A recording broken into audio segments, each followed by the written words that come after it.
Good morning, everyone. In the last lecture, we have discussed about the rules of balancing of chemical equation. In this lecture, firstly, see some important instructions regarding the balancing of equation. Like in this ammonia molecule, it is NH3 ammonia molecule.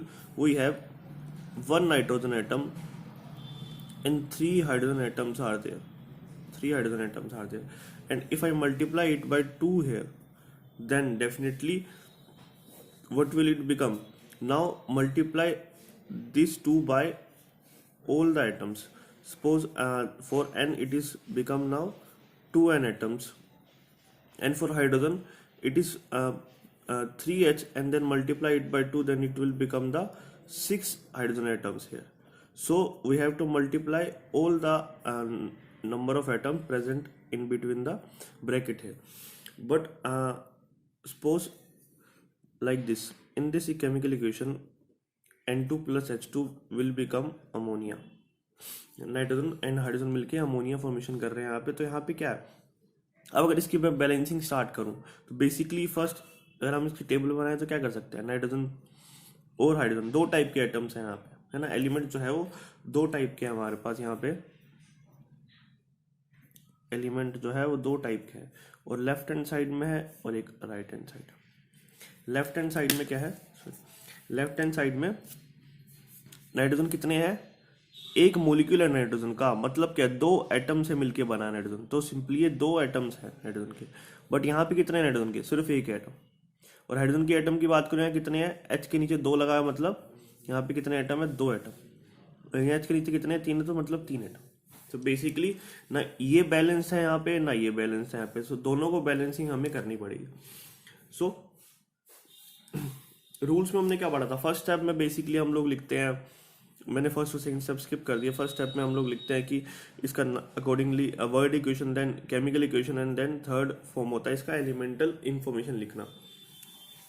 अब जो next step होगा वो basically क्या होगा, सबसे ज़्यादा जिस element के सबसे ज़्यादा नंबर ऑफ एटम्स होते हैं उसको उठाएंगे हम लोग, उसको स्टार्ट करेंगे बैलेंसिंग करना. Like this, in this hydrogen atom is there. So first in the right hand side there are 3 atoms present, the left hand side there are 2 atoms present. So there is a difference in this is even and this is odd. So if I multiply it by 2 and here I multiply it by 3, then both will become the 6. So I have to multiply ammonia molecule by 2. So here I will write like this. This is the correct form. Some students written it's like this. This is the wrong way. हम ऐसे नहीं कर रहे हैं यहाँ पे. हमेशा जब भी बैलेंसिंग के टाइम एटम्स की मल्टीप्लिकेशन करनी होती है तो हमेशा वो चीज़ आगे स्टोकियोमेट्रिक कोफिशिएंट की फॉर्म में भरी जाती है, ना कि पीछे भरी जाती है. सो स्टोकियोमेट्रिक कोफिशिएंट की फॉर्म में यहाँ भरेंगे आगे. तो उसके बाद arrow, and then H2 is here and N2 is here. So in the right hand side, now hydrogen is balanced. How? 3 into 2 will become the 6, and here I have to multiply it by the 3. So now the hydrogen atom is balanced on the both the sides. Left hand side is also 6 and right hand side is also 6. Sorry. So now let's see the nitrogen atom. Here now after multiplication of 2, nitrogen atom will become 2, and here also it is already present, there is 2. So nitrogen is also balanced and hydrogen is also balanced. So this equation is now completely balanced in form of atoms. So this is now the balance equation. So basically these are the some instruction you have to follow like this, कि यहाँ पे कभी भी नीचे multiply मत करना. यहाँ पे इसका मतलब होता है कि अंदर पे जितने एटम्स है सबके साथ मल्टीप्लाई करोगे. 2 इसके साथ हुआ तो 1 पहले था और 3 था, होने के बाद 2n बन गया, और ये फर्दर 2 मल्टीप्लाई 3 करके 6 हाइड्रोजन एटम्स फॉर्म हो चुके. So now let's see another example. We will try to balance that example. Now given is here Mg3N2 plus में H2O will form MgOH twice plus में NH3. So firstly you can write down the number of atoms of each element. So there are how many elements are present here? Elements. First magnesium element is there, second hydrogen element is there, third one is hydrogen, and fourth one is oxygen. So in the left hand side there are basically three magnesium atoms is present here. You can see here three magnesium atom, and hydrogen atom is there two. Hydrogen is there two, and oxygen one oxygen atom is there. So in the right hand side what we'll see here, what it means कि OH जो है basically इसका structure जो होगा वो इस तरह का होता है कि OH, ये भी OH, बेसिकली दो ऑक्सीजन एटम है यहाँ पे बता रहा है, अंदर से मल्टीप्लाई करोगे सिंपली आप लोग, और दो ही हाइड्रोजन एटम है. सो ऑक्सीजन एटम भी जो है वो दो है यहाँ पे राइट हैंड साइड में. मैग्नीशियम कितना, मैग्नीशियम के से मल्टीप्लाई नहीं करना है क्योंकि ब्रैकेट जो है वो सिर्फ OH के अराउंड है. ब्रैकेट के अंदर जो चीज़ है वो OH ही है सिर्फ, तो दोनों और H एटम को ही दो से मल्टीप्लाई करेंगे. Now on the right hand side magnesium atom is one only, and then hydrogen atom, count the hydrogen atom, here 2 is there and here 3, so total will be 5, and nitrogen atom here 2 and here on the right hand side only 1. So all the atoms are unbalanced here. So let's try to balance from one atom, like starting from the magnesium. We can start from the magnesium or nitrogen. So here magnesium is 3 and right hand side only 1, so we can multiply it by 3 here. We can multiply it by 3 here. Then what will it become? It will become like step 1 step 1 balancing of magnesium atoms. हमने magnesium atom से start किया तो यहाँ पे हम heading डाल देंगे balancing of magnesium atoms. तो मल्टीप्लाई हमने क्या किया, मल्टीप्लाई MgOH twice by 3 है ना. To balance the Mg atoms we will multiply MgOH twice by 3. But we will get Mg3N2 plus में H2O, MgOH twice plus में NH3. New thing is there is 3. Now magnesium atom is balanced. Suppose now I have to balance the nitrogen atom here. Balancing of nitrogen atoms. So here it is two atoms on the left hand side, and the right hand side there is only one atom. So I can multiply ammonia molecule by 2. What will I get? Multiply NH3 by 2.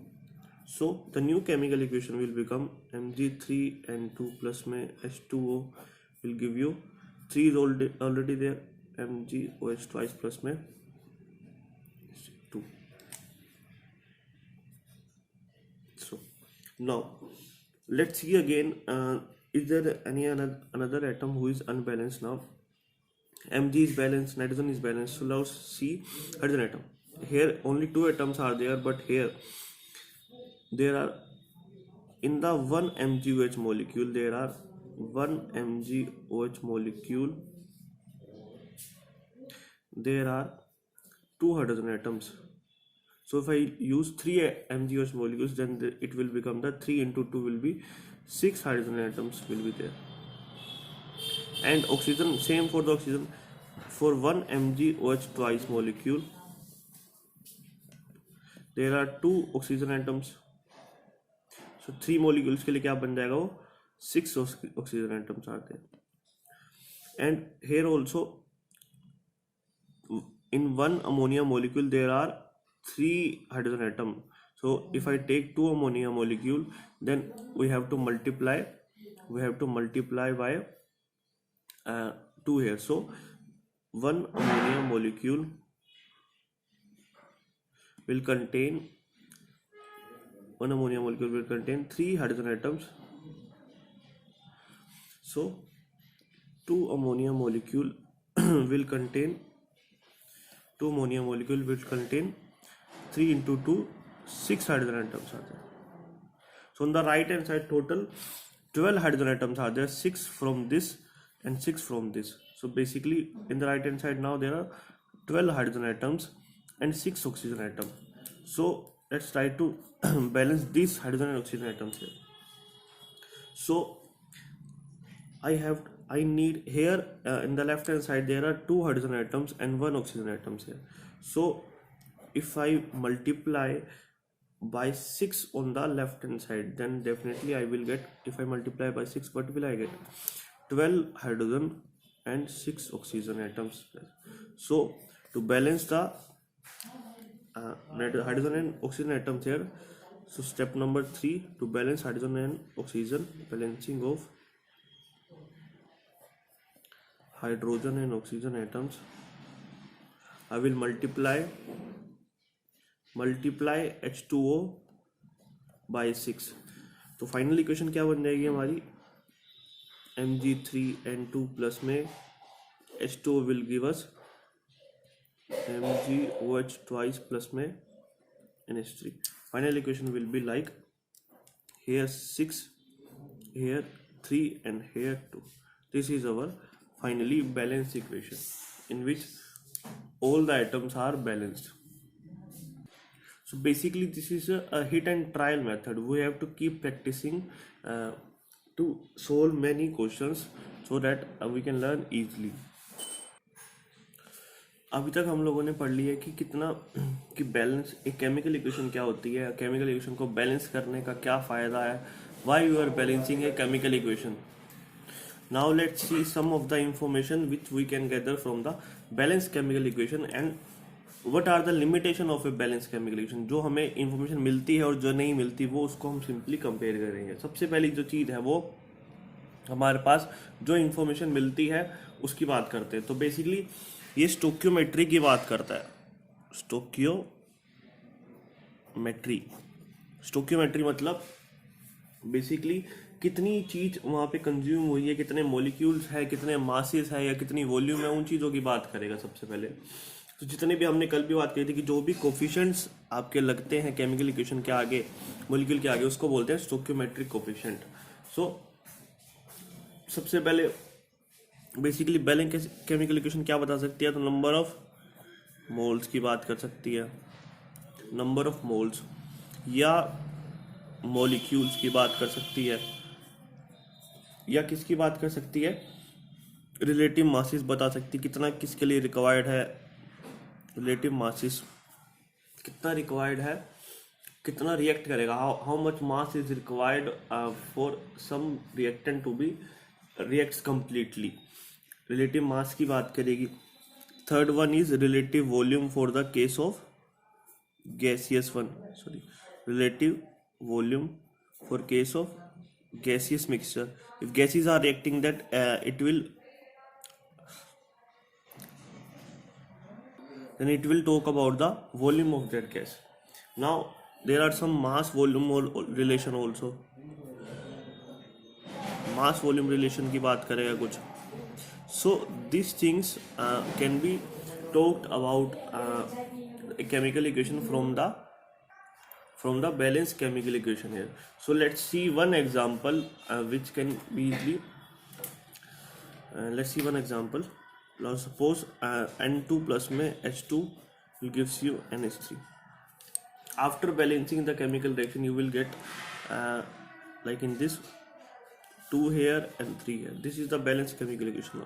So from this, if I talk about in terms of moles here or molecules here, in terms of, first let's talk about the in terms of moles. So what can I say from the this equation, from the balanced chemical equation, is that 1 mole of N2 molecule reacts with 3 moles of hydrogen molecule या H2 to form 2 moles of ammonia. तो basically moles की बात करें तो 1 मोल हमने, क्योंकि यहाँ पे 1 है ओनली, 1 मोल इसका कंज्यूम हुआ N2 का और 3 मोल्स कंज्यूम हुए H2 के, और बने कितने? 2 मोल्स ऑफ NH3. बेसिकली हम इसमें बात कर सकते हैं। सेकेंडली मैं ये भी बोल सकता हूँ कि in the terms of molecules what can I से, सेम थिंग कि one molecule of N2 plus में reacts with 3 molecules of H2 will give you 2 molecules of NH3। सो इसके बारे में बात कर सकते हैं। और ये तो दो टाइप्स हो गए कि हाँ इन दोनों की फॉर्म में हम बात कर सकते हैं। थर्ड इंफॉर्मेशन हमें क्या मिल सकती है इससे, third information can be written in the form of the molecular masses और the relative masses to follow the law of conservation of mass. As we already seen, the law of conservation of mass is required for a balanced chemical equation. Now suppose N2 has mass of 28 gram, and one nitrogen atom will have mass of, one nitrogen atom is having mass of 14 gram. So 2 nitrogen atom will be equal to 2 into 14, 28 grams. So now let's see for the hydrogen atom here. One hydrogen atom will having mass is equal to 1 gram. Then there are total 6 hydrogen atoms are there. In one molecule of hydrogen it will be 2 hydrogen atoms sorry, and for the 3 molecules we will multiply 3 into 2 and we will get 6 hydrogen atoms will have the mass of 6 grams. So hydrogen is having the mass of 6 gram. So it means ki, and what we will get in case of ammonia, for one molecule of ammonia we are talking about here the 3 moles of 3H2 की बात कर रहे हैं, और यहाँ पे भी हम 2NH3 की बात करेंगे। तो 1NH3 मोलिक्यूल की अगर मैं बात करूँ, 1NH3 मोलिक्यूल में कितने नाइट्रोजन एटम है, एक नाइट्रोजन एटम है और 3 हाइड्रोजन एटम है हमारे पास। तो एक हाइड्रोजन एटम का मास होता है 1 ग्राम, 3 का मास क्या होगा 1 × 3 मतलब 3 हो गया, प्लस में एक नाइट्रोजन का मास कितना बोला हमने 14, तो टोटल एक अमोनिया मोलिक्यूल का मास हो गया 17 यहाँ पे। हमने कितने अमोनिया मोलिक्यूल का मास लेना है 2 का, तो 17 × 2 कर देंगे कितना बन जाएगा 34 ग्राम। आप लोग देख सकते हैं ये हमारे पास क्या है, ये दोनों आपस में रिएक्टेंट्स है जो कि लेफ्ट हैंड साइड दिखा जाएगी, और ये प्रोडक्ट मिल रहा है हमको। दोनों का मासिस क्या सेम है, दोनों का मासिस आप देख सकते हो क्या 28 + 6 = 34 and in the product we are getting the 34 gram. So balance chemical equation से हम मास की फॉर्म में बात कर सकते हैं कि हम एक तो मोल्स हो गया, एक मॉलिक्यूल्स हो गया, और मासिस की फॉर्म में बात कर सकते हैं। अगर कोई गैस होती है आप अब इसकी वॉल्यूम की फॉर्म में बात कर सकते हैं, क्योंकि तीनों की तीनों गैसेज है यहाँ पे। नाइट्रोजन जो है वो भी गैस फॉर्म होती है, हाइड्रोजन जो है वो भी गैस होती है, और अमोनिया भी एक गैस होती है। अभी इसी बात, अब वॉल्यूम की टर्म्स में बात करें तो वॉल्यूम की टर्म्स में मैं क्या लिख सकता हूँ यहाँ पे कि 1 liter of nitrogen gas will react with 3 liter of hydrogen gas to form 2 liter of ammonia। इसका 1 liter इसका प्लस में 3 liter of hydrogen gas in the terms of volume की बात कर रहा हूँ will reacts to form 2 liter of, या 2 volumes भी बोल सकते हैं बेसिकली इसको, 1 लीटर बोल लो, ये सिंपल है वैसे बोल सकते हैं कि 1 volume 3 volume reacts with 3 volume of H2 to give you 2 volumes of ammonia or 2 liter of ammonia, you can say anything. So this is the fourth point you can say. Basically ये सब informations we can gather from a balanced chemical reaction। Balance करने के बाद जो chemical reaction बनती है उससे ये चीज़ें गैदरिंग करी जा सकती है, विदाउट बैलेंसिंग हम कुछ नहीं कह सकते। सो ये सब चीज़ें जो थी कि हम इंफॉर्मेशन क्या ले सकते हैं, आप बात करेंगे लिमिटेशंस के बारे में। So in the limitation first limitation is there, the balanced chemical equation cannot tell about the physical state of the reactant or product, physical state of reactants or products या रिएक्टेंट्स के बारे में नहीं बताता हो, क्या उसकी फिजिकल स्टेट के बारे में नहीं बताता हो। Physical state here means, physical state मतलब किस फॉर्म में बेसिकली एग्जिस्ट कर रहा है, फॉर्म ऑफ एग्जिस्टेंस क्या है उसकी, form of existence of that matter, तो कोई भी either it is solid form either it is liquid form or it is the gaseous form. So if it is in the gas form, that we can write it as S. Liquid form we can write it as L. In the gas form I can write it as G. so basically balance केमिकलेशन हमें इस बारे में कोई knowledge नहीं देता, but हमको उसको और रिमूवल करना है उसी लिमिटेशन का। तो उस रिमूवल के लिए हम मोर इन्फॉर्मेटिव बनाने के लिए बेसिकली केमिकल इक्वेशन में हम खुद से चीज़ें राइट करते हैं कि अगर सॉलिड हो तो उसको बेसिकली उस रिएक्टेंट या प्रोडक्ट के पीछे हम ब्रैकेट में एस लगाएंगे। लिक्विड है तो in the bracket we can write is L, and in the for the gas form we can write it here G. And the fourth one is here aqueous form. For the aqueous form we can write it here as AQ. Aqueous form basically it is the solution made in the water. जब कोई भी solution पानी में बनाया जाता है, मतलब पानी में डिजोल्व कर दिया जाती चीज़ें, लाइक अगर मैं बोलूँ आपको, मैंने शुगर डाल दी, 2 स्पून्स शुगर्स मैंने डाल दी किसमें, in a water, 1 glass of water. इसका मतलब क्या है, ये एक सॉल्यूशन बना तो इसको मैं ऐसे लिख पाऊंगा कि शुगर ब्रैकेट में AQ एक्वस, ये मीनिंग है इसका basically.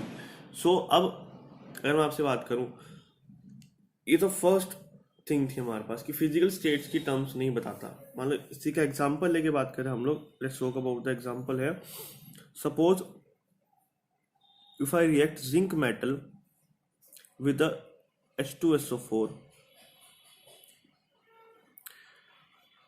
it will give us hydrogen gas H2 plus में ZnSO4, zinc sulfate and H2 gas. So if I put the states here, then it will be more informative. Like zinc is in the form of granules, it is a solid form, it is a metal, it is present in the solid form, and H2SO4 is made in a liquid, so it is in the aqueous form. Now zinc sulfate will be form is also in the aqueous form, and hydrogen gas is evolved here, so here we can write it as G. And one thing more here, but if we get a solid precipitates means insoluble solid form, precipitates बोलते हैं हम insoluble solid form को, जो कि हमें as a product form में मिलता है, जो कि पानी में डिजोल्व नहीं होता, अलग से बाहर मिलेगा हमें।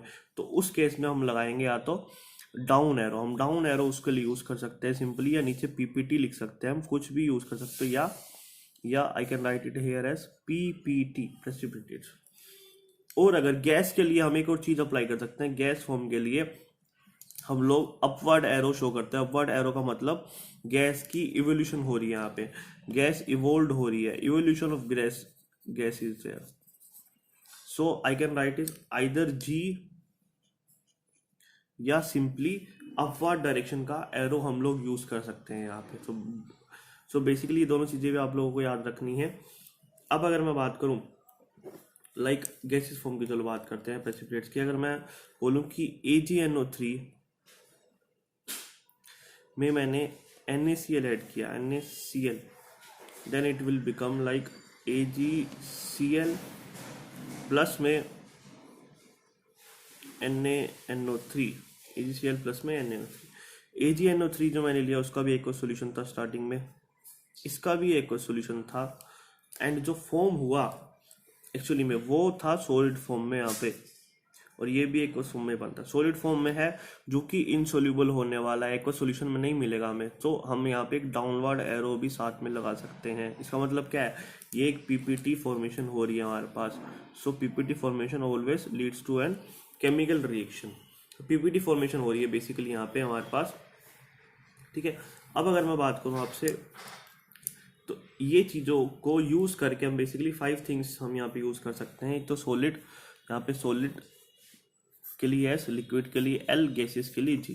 एंड और गैसेस के लिए अपवर्ड एरो भी यूज़ कर सकते हैं और प्रेसिपिटेट्स के लिए डाउनवर्ड एरो या पीपीटी फॉर्मेशन। सो ये 5 थिंग्स यूज़ करके हम केमिकल इक्वेशन को मोर इन्फॉर्मेटिव बना सकते हैं easily. Now let's talk about the second limitation here, concentration of the reactant और कंसंट्रेशन ऑफ एसिड की बात करते हैं, like concentration of an acid hair.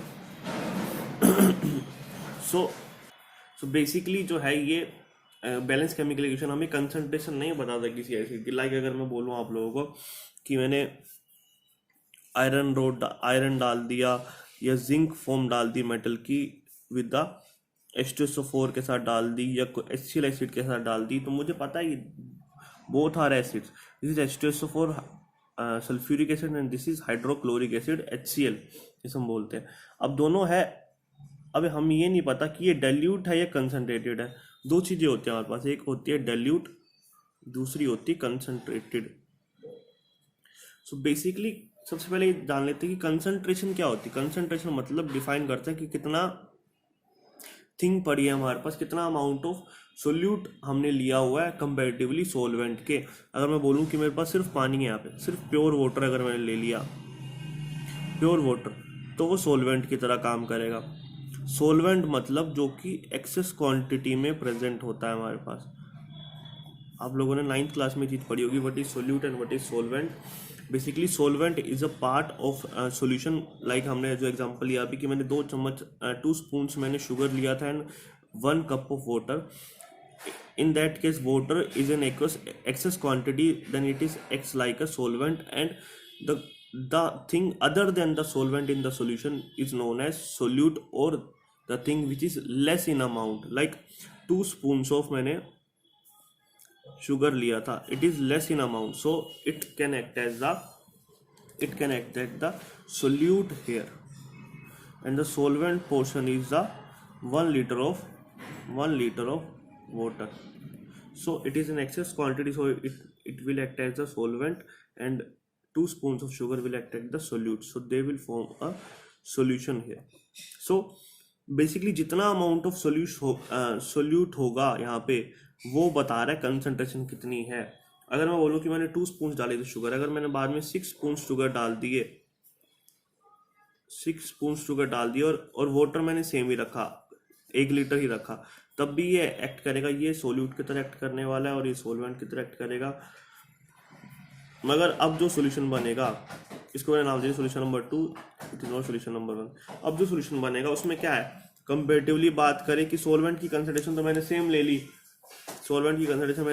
Lee, but क्या हुआ, there is a slight change in the concentration of the solute है। So solute की concentration change हुई यहाँ पे, तो डेफिनेटली सोल्यूशन की कंसंट्रेशन जो है चेंज होगी।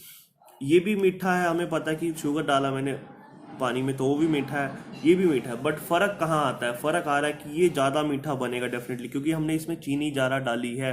तो जितना ज़्यादा वो मीठा बन रहा है, मतलब क्या है कि क्वांटिटी जो है बेसिकली सोल्यूट की ज़्यादा होगी, तो यही क्वांटिटी जो है वो कंसंट्रेशन डिफाइन करता है। सो सॉल्यूशन जो है वो सॉल्यूशन 2 जो है वो अब मोर concentrated then solution 1 here. Solution 2 is more concentrated than solution 1 here. या तो हम ये बोल सकते हैं, नहीं तो हम ये बोल सकते हैं कि solution जो 2 है वो concentrated है और solution 1 जो है वो dilute है। ये concentrated है और ये dilute है। So डाइल्यूट मतलब जहाँ पानी की क्वांटिटी ज़्यादा होगी या सोलवेंट की क्वांटिटी ज़्यादा होगी और सोल्यूट की क्वांटिटी कम रहेगी थोड़ी सी। तो अगर मैं बोलूँ कि या तो मैं इसमें ऐसे या मैं सोलवेंट की क्वांटिटी बढ़ा दूँ या सोल्यूट की क्वांटिटी कम कर दूँ, तो उसको बेसिकली मैं बोलूँगा डाइल्यूट सॉल्यूशन। या तो if I will increase quantity of solvent की क्वांटिटी बढ़ा दूं, और if I will decrease the quantity of solute here, तो क्वांटिटी ऑफ सोल्यूट हेयर तो क्वांटिटी ऑफ सोल्यूट हेयर को अगर मैं डिक्रीज कर दूं तो भी मैं बोलूँगा कि डाइल्यूट सोल्यूशन की तरफ जा रहे हैं हम लोग। और अगर मैं सोलवेंट की क्वांटिटी को इंक्रीज कर दूं तो भी मैं बोलूँगा कि जो सॉल्यूशन है वो डाइल्यूट फॉर्म होता जा रहा है यहाँ पे। सो डाइल्यूट सॉल्यूशन बनाने के लिए तो सोलवेंट की कंसंट्रेशन को बढ़ाते जाएंगे हम लोग, इस सोल्यूट की कंसंट्रेशन को कम करते जाएंगे, तब वो चीज़ें डाइल्यूट की फॉर्म में बदलने लग जाएगी। तो ये बात इंपॉर्टेंट है, आप लोग याद रख सकते हैं इससे कि अगर मैं बोलूँ कि जैसे यहाँ पे लिया था, यहाँ पे मैंने सोल्यूट की कंसंट्रेशन बढ़ा दी थी, बट मुझे डाइल्यूट बनाने के लिए सोल्यूट की कंसंट्रेशन कम करनी है। तो अगर ये इनिशियल स्टेज होता, अगर मैंने पहले ही 6 स्पून डाल दिए होते दूसरे, तो इसको डाइल्यूट बनाने के लिए मैं चम्मच चीनी तो निकाल नहीं सकता इसमें से। 6 चम्मच चीनी में डिजोल्व कर चुका हूँ अगर 1 गिलास वाटर में, 1 लीटर वाटर में, तो चीनी तो उसमें से निकाल नहीं सकता। तो इसमें क्वांटिटी ऑफ सोल्यूट तो मैं कम कर नहीं सकता, बट इसको डाइल्यूट बनाने के लिए मैं क्वांटिटी ऑफ सोलवेंट ज़्यादा डाल सकता हूँ। मतलब क्या कि मैं पानी अगर इसमें डालता गया, बहुत ज़्यादा पानी डालता गया, 1 लीटर से मैंने पानी यहाँ पे 2 लीटर कर दिया, तो डेफिनेटली ये जो है सोल्यूशन वो अब डाइल्यूट बनता चला जाएगा। जो सोल्यूशन यहाँ पे ज़्यादा मीठा था, अब वो डेफिनेटली उसकी मिठास में फ़र्क आएगा, वो मिठास कम होती चली जाएगी उसकी। और ज़्यादा डाइल्यूट करूँगा तो मान लो 3 लीटर ऑफ वाटर डाल दिया मैंने, तो और ज़्यादा डाइल्यूट हो चला है, तो कंसंट्रेशन जो है चीनी की और कम होती चलेगी, जिसकी वजह से क्या होगा, और कम मीठा बनता चला जाएगा सोल्यूशन। तो इस तरह से हम लोग डाइल्यूट और कंसंट्रेटेड में डिफ्रेंशिएट कर सकते हैं। सो ये बताना हमें जरूरी है, ये चीज़ मिसिंग होती है एक बैलेंस केमिकल इक्वेशन में कि वो डाइल्यूट है या कंसंट्रेटेड है। सो बताना जरूरी है। इसलिए अगर मान लो यहाँ पे लिखा हो कि डाइल्यूट को रिप्रेजेंट करते हैं हम DIL डॉट से, और कंसंट्रेट को रिप्रेजेंट करते हैं CONC डॉट से। सो ये चीज़ गिवन होनी चाहिए, तो ही हम बेसिकली अच्छे से जान पाएंगे कि बेसिक रिएक्शन जो है वो विग्रस होगी या स्लाइटली ज़्यादा जो है अच्छे से नहीं होने वाली, या स्ट्रोंगली कंसंट्रेटेड होगा तो रिएक्शन है वो जल्दी होगी और विग्रसली हो सकती है। So this information is needed. So either you can write it here as concentrated, और इसको हम ब्रैकेट में भी लिख सकते हैं, ब्रैकेट में भी पीछे कंसंट्रेटेड डॉट करके लिख सकते हैं। दोनों चीज़ें करेक्ट रिप्रेजेंटेशन है। सो ये बताना जरूरी है हमें रिएक्शन में कि आइदर इट इज कंसंट्रेटेड और not concentrated. So this is all for today. Thank you so much everyone.